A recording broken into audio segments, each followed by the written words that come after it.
আসসালামু আলাইকুম রহমতুল্লাহি ওয়া বারাকাতুহু। সমস্ত প্রশংসা আল্লাহ সুবহানাহু ওয়া তাআলার এবং অগণিত দুরূদ রাসূল সাল্লাল্লাহু আলাইহি ওয়াসাল্লামের উপর। আমরা ধারাবাহিক সিরাত পাঠ করছিলাম, ইনশাআল্লাহ তাআলা আজকেও পাঠ করব। আজকের যে সাবটাইটেল বা সাবটপিক সেটা হচ্ছে রাসূলুল্লাহ সাল্লাল্লাহু আলাইহি ওয়াসাল্লামের পশ্চাদাবনে সুরাকার যাত্রা। কুরাইশরা চারদিকে ঘোষণা করে দিয়েছিল যে লোক রাসূলুল্লাহ সাল্লাল্লাহু আলাইহি ওয়াসাল্লামকে গ্রেফতার করে আনতে পারবে তাকে 100 উটনি পুরস্কার স্বরূপ প্রদান করা হবে। রাসূলুল্লাহ সাল্লাল্লাহু আলাইহি ওয়াসাল্লামকে আবু বকর রাদিয়াল্লাহু তাআলা আনহু সহ গুহায় 3 রাত্রি কাটানোর পর উভয় সামনের দিকে এগোলেন। আম্মার ইবনে কুহাইরা ও আব্দুল্লাহ ইবনে উরাইকিত, যাদের রাসূলুল্লাহ সাল্লাল্লাহু আলাইহি ওয়াসাল্লামের পারিশ্রমিকের বিনিময়ে পথ দেখানোর সাথে নিয়েছিলেন, সমুদ্র তীরের দিকে তাদের নিয়ে চললেন। ওকে, আমরা দেখছিলাম যে লাস্ট কয়েকটা পর্ব ধরে দেখতেছিলাম যে মানে গুহার ভিতরে যে তিনি রাসূলুল্লাহ সাল্লাল্লাহু আলাইহি ওয়াসাল্লাম এবং আবু বকর রাদিয়াল্লাহু তাআলা আনহু অবস্থান করছিলেন এবং সেখানে হচ্ছে আল্লাহ সুবহানাহু ওয়া তাআলা কুদরতিভাবে ওইখানে হচ্ছে মাকড়সার জাল বুনে দিয়েছেন। এই মাকড়সার জাল থাকার কারণে তারা ওই জায়গাটাকে সন্দেহ করতে পারে নাই যে এটার ভিতরে উনি থাকতে পারেন। ওই জিনিসটা তাদের প্রশ্নেও আসে নাই মাথায়। ঠিক আছে, এটা আল্লাহ সুবহানাহু ওয়া তাআলা তাদেরকে সেভ করছেন। তো তারপর দেখা গেছে যে 3 দিন থাকার পর এখানে রাস্তা আগাচ্ছেন। এখানে তো আজীবন থাকা যাবে না, ঠিক না? এটা তো পার্মানেন্ট কোন জায়গা না, আজীবন এখানে থাকা যাবে না। কাজেই উনি রাস্তা আগাচ্ছেন মানে এখান থেকে আর কি সামনে যাওয়ার জন্য। ঠিক আছে, ওকে, পরে দেখি আমরা কি হয়। ওকে, সুরাকা ইবনে মালিক ইবনে জুশামকে পুরস্কারের লোভে রাসূলুল্লাহ সাল্লাল্লাহু আলাইহি ওয়াসাল্লামের পেছনে ছোটার জন্য উস্কানি দেয় এবং শত উটনির জন্য ঘোড়ার পিঠে সওয়ার হয়ে তার পদচিহ্ন অনুসরণ করে। হঠাৎ তার ঘোড়া হুঁচট খেয়ে পড়ে যায়, কিন্তু এরপরও সে হার মানতে রাজি নয়। রাসূলুল্লাহ সাল্লাল্লাহু আলাইহি ওয়াসাল্লামের পায়ের চিহ্ন ধরে সামনে এগুতে থাকে। দ্বিতীয়বার তার ঘোড়া হুঁচট খেলে সে ঘোড়ার পিঠ থেকে পড়ে যায়। অতঃপর পুনরায় সে তাতে সোয়ার হয়ে পেছনে ছোটা শুরু করে, এমনকি সে যাত্রী দলকে সামনে এগুতে দেখতে পায়। তারপর ঠিক সেই মুহূর্তে তার ঘোড়া কঠিনভাবে হুঁচটকে এবং সামনের পা মাটিতে ধসে যায় এবং সুরাকা মাটিতে ছিটকে পড়ে। এরই সাথে সেখানে ঘূর্ণি আকারে ধোঁয়া উঠতে থাকে। দেখেন কিভাবে বাধা আসতেছে সামনে। যে সে প্রথমত হচ্ছে যে সে যেতে চাচ্ছে, সেখানেই হচ্ছে সে বাধা পাইল। তারপর সে কি উঠে গেল, চলতেছে, ঘোড়া চলতেছে। ইন দ্য মিন টাইম হচ্ছে কি ঘোড়া হুঁচট খেলো, আবার হুঁচট খেলো, তখন পড়ে গেল ঘোড়া থেকে। দেন তাও উঠে আবার চলা শুরু করলো। সর্বশেষ যখন রাস্তা দেখে ফেললো যে উনি চলতেছে, মানে রাসূলুল্লাহ সাল্লাল্লাহু আলাইহি সাল্লামের যে কি বলে কাফেলা যেটা, ওটা দেখা যাচ্ছে। এই টাইমে হচ্ছে কি হয়েছে যে ঘোড়া হুঁচট খায়, পড়ে যায়, একেবারে ধসে পড়ে এবং সেও পড়ে যায়। তখন একটা মাটিতে ঘূর্ণির মতো একটা উঠতে থাকে, ঠিক আছে, ধোঁয়া উঠতে থাকে। এ দেখে সুরাকা পরিষ্কার বুঝতে লাগলো স্বয়ং আল্লাহ সুবহানাহু ওয়া তাআলা রাসূলুল্লাহ সাল্লাল্লাহু আলাইহি ওয়াসাল্লামের সহায় ও মদদগার এবং সব জায়গায় তিনি জয়যুক্ত হবেন। মানে যাকে আল্লাহ জিতেন তার তো পরাজিত করার কিছু নাই, তার হারার কিছু নাই। ঠিক আছে, সেখানে সে বুঝতে পারতেছে যে আল্লাহ তাকে মানে এমন কিছু একটা তাকে সেভ করার চেষ্টা করতেছে যেটা আসলে উদ্দেশ্য। ঠিক আছে, যেটা তাকে সেভ করার চেষ্টা করতেছে এবং খুব কঠিনভাবে সেভ করার চেষ্টা করতেছে, যেটা মানুষের পক্ষে পসিবল না। এবং এই যে অদৃশ্যভাবে চেষ্টা করতেছে, এটা হলো আল্লাহ সুবহানাহু ওয়া তাআলারই সহায়তা। ঠিক আছে, এবং এটা সবসময় হবে, সবসময় আল্লাহ সুবহানাহু ওয়া তাআলা এভাবে সহায়তা করবেন, এটা বুঝতে পারছি। ওকে, তারপর দেখি আমরা কি বলতেছে। অতঃপর সে জুড়ে রাখল এবং বলল, আমি সুরাকা ইবনে জুশাম, আমাকে কথা বলার অনুমতি দিন, আমার দ্বারা আপনাদের কোনো ক্ষতি হবে না। রাসূলুল্লাহ সাল্লাল্লাহু আলাইহি সাল্লাম বললেন, রাসূলুল্লাহ সাল্লাল্লাহু আলাইহি সাল্লাম আবু বকর রাদিয়াল্লাহু তাআলা আনহুকে বললেন, ওকে জিজ্ঞেস করুন ও কি চায় আমাদের কাছে। সুরাকা বললেন, আপনি মেহেরবানি করে আমাকে কিছু লিখিত দিন যা আমার ও আপনার মাঝে চিহ্নিত ও স্মৃতি হিসেবে রক্ষিত থাকবে। আমের ইবনে ফুহায়রা হার কিংবা জিল্লির উপর কিছু লিখে থাকে দিলেন। মানে এটা দেওয়ার মানে হচ্ছে যে কিছু একটা মানে ইয়ে থাকবে আর কি, কি বলে এটাকে, স্মৃতি হিসাবে থাকবে। ঠিক আছে, সো এখান থেকে আসলে বোঝা যায় যে আসলে এই স্মৃতি নিয়েই সে দেখাবে আর কি, যে আমি মানে ওনাকে দেখছি বা এরকম কিছু হয়তো। তারপরে যে সাবটাইটেল সেটা হচ্ছে একটি কল্পনাতীত ও বুদ্ধির অগম্য ভবিষ্যৎবাণী।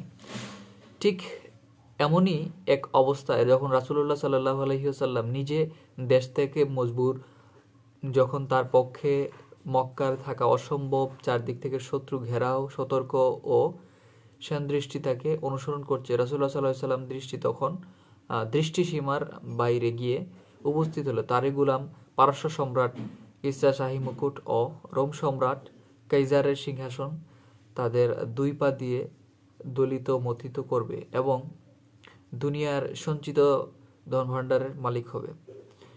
তিনি নিশ্চিন্দ্র অন্ধকারের মাঝেও সেই জ্বলজ্বলে আলোকিত ভবিষ্যদ্বাণী করেন এবং সুরকাকে লক্ষ্য করে বলেন, সুরকা, সেই সময় তোমার অবস্থা কেমন হবে যখন পারস্য সম্রাটের কঙ্কন তুমি তোমার হাতে পড়বে।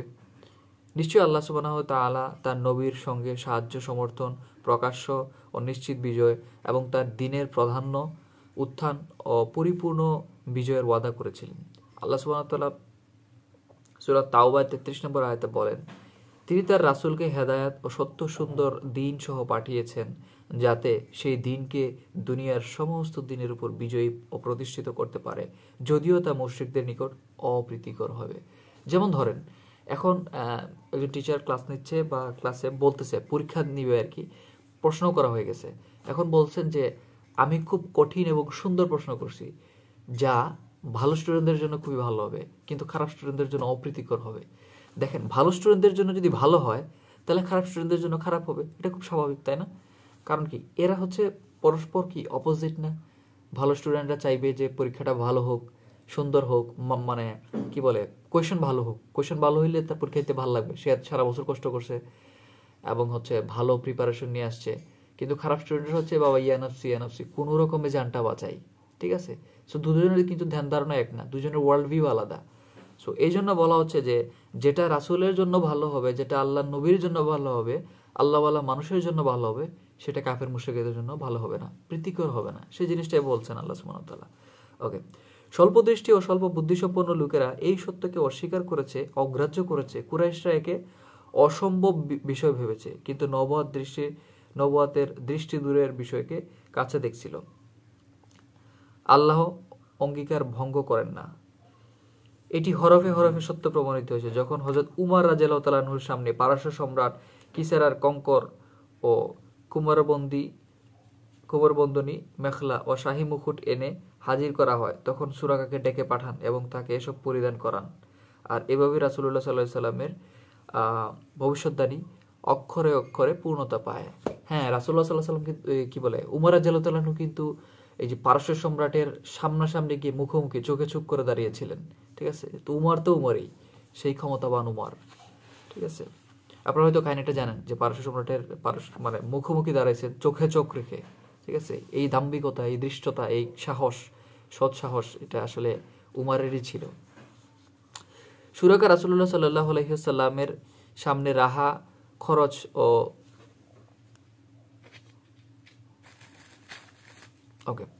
সুরাকা রাসূলুল্লাহ সাল্লাল্লাহু আলাইহি ওয়াসাল্লামের রাহা খরচ ও জরুরি সামান্য পেশ করেছিল, কিন্তু তা কবুল করেননি।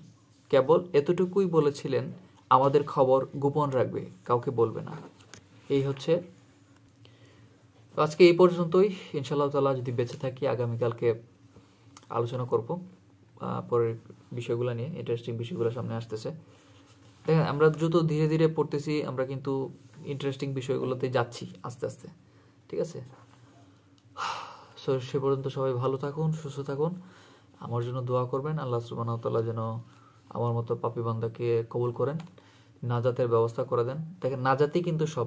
আমি যদি এখন এই অবস্থায় আল্লাহ সুবহানাহু ওয়া তাআলা বলেন যে মানে তোমাকে আমি নাজাতের ব্যবস্থা করে দিছি, মাফ করে দিছি, এবং আমি যদি মারা যাই, তার মানে কি আমি জান্নাত দিব, তাই না? এটাই তো। কারণ মানুষ জাহান্নামে যাবে কেন? আল্লাহর অবাধ্যতার জন্য, আল্লাহর মানে এগেইনস্টে যাওয়ার জন্য, দৃষ্টতার জন্য। এগুলা কি এক একটা পাপ না? এই পাপ থেকে মাফ পেলেই তো আপনি জান্নাতে যাবেন, ঠিক না? সেই জন্য আল্লাহর কাছে আমরা সবসময় দোয়া করব, আল্লাহ যেন আমাদেরকে মাফ করে দেন। মাফ চাওয়াটাই আসলে দরকার। প্রতিনিয়ত আমরা মাফ চাইব।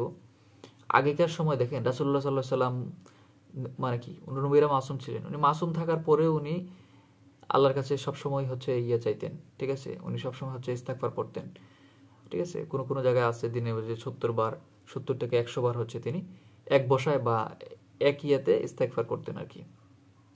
এছাড়াও আমরা যারা দেখি যে হযরত উমর রাদিয়াল্লাহু তাআলা আনহু সবসময় কি করতেন, কবরের আযাব থেকে মুক্তির জন্য সব সময় উনি ভয়ে থাকতেন, দোয়া করতেন আল্লাহর কাছে, ঠিক আছে। আপনারা জানেন ওই কাহিনীটা যে মৃত্যুর সময় ভয়াবহ অবস্থাও কিন্তু কি করছিলেন, তিনি কবরের আযাব নিয়েই হচ্ছে কি ভয় পাইছিলেন, ঠিক আছে। ও আলী রাদিয়াল্লাহু তাআলা ওনাকে জিজ্ঞেস করছিলেন না যে হে ওমর, তুমি কি মৃত্যুকে ভয় পাচ্ছ? তো উমর বলছিলেন না যে আমি উমর মৃত্যুকে ভয় পাই না, আমি উমর মৃত্যুর পরে আমার সাথে কি হবে সেটা নিয়ে আমি ভয় পাই, ঠিক আছে। অর্থাৎ কবরে কি হবে না হবে ওটা নিয়ে তিনি ভয় পেতেন। ওনার মতো একজন মানুষ ভয় পেতেন, আর আমরা তো সুফি দরবেশ হয়ে গেছি, আমাদের ভয় নাই, তাই না? তো ইনশাআল্লাহ তাআলা আমরা আল্লাহর কাছে দোয়া করবো যেন আল্লাহ আমাদেরকে সে কবরের আযাব থেকেও মাফ করেন, কবরে শান্তি দেন। নবজাতক শিশুকে যেভাবে আঁকড়ে ধরে রাখে মা বাবা, সেভাবে যে সেরকম কোনো বিহেভ যেন আমাদের সাথে কবর করে। কবর তো আমাদেরকে সবাইকে অ্যালার্ট করে, প্রতিদিন আমাদেরকে ডাকে। লেটস সে আমার কবর আমাকে বলে যে হে কাজী আব্দুল হালিম সানি, তুমি আমার জন্য প্রস্তুতি গ্রহণ করো আমার কাছে আসার জন্য। আমি কিন্তু তোমার সাথে যদি খারাপ কিছু করে আসো, ভালো ব্যবহার করব না, ঠিক আছে। সে তার ভয়গুলো দেখাতে থাকবে, মানে অ্যালার্ট করবে, রিমাইন্ডার। যদি আমি তা শুনতে পাই না, কিন্তু বারবারই তারা বলে, কথা বলে, ঠিক আছে। সো যাই হোক, যারা মারা গেছে আল্লাহ সুবহানাহু ওয়া তাআলা সবার কবর আযাব মাফ করে দিক এবং সবাইকে জান্নাতুল ফেরদৌসের সুযোগ করে দিক। আমার দাদা দাদুকে আল্লাহ সুবহানাহু ওয়া তাআলা মাফ করে দিক এবং জান্নাতুল ফেরদৌস দান করুক, কবর আযাব মাফ করে দিক। সবাই ভালো থাকুন, সুস্থ থাকুন। আসসালামু আলাইকুম ওয়া রাহমাতুল্লাহি ওয়া বারাকাতুহু।